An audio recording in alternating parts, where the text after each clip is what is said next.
Les rebelles syriens annoncent qu'ils acceptent de reprendre les négociations avec Moscou.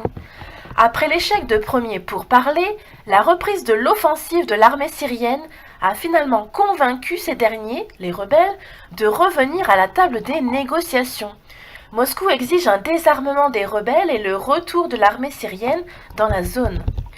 La veille, ces mêmes groupes rebelles avaient annoncé l'échec des pourparlers engagés il y a plusieurs jours avec la Russie, qui elle soutient l'effort du gouvernement syrien dans sa reprise en main du territoire national.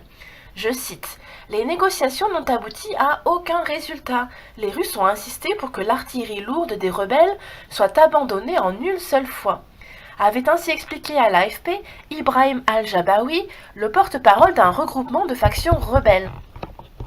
En conséquence, Damas avait relancé l'opération militaire initiée le 19 juin dernier et qui a pour but de soustraire ces territoires bordant la Jordanie et le plateau du Golan, illégalement occupés par Israël, des mains des rebelles armés.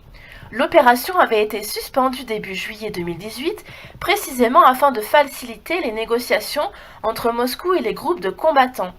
La reprise des négociations permet de nourrir de nouveaux espoirs de paix. Toutefois, les points de désaccord demeurent. Les rebelles se disent prêts à abandonner leur artillerie lourde de manière progressive.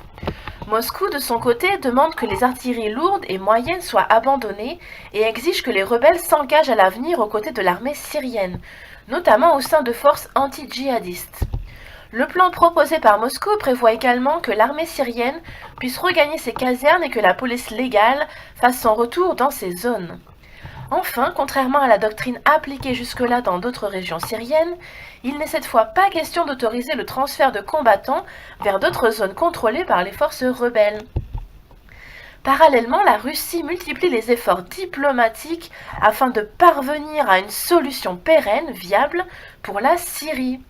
Le 4 juillet dernier, le ministre des Affaires étrangères jordanien, Ayman al-Safadi, rencontrait son homologue russe Sergueï Lavrov à Moscou.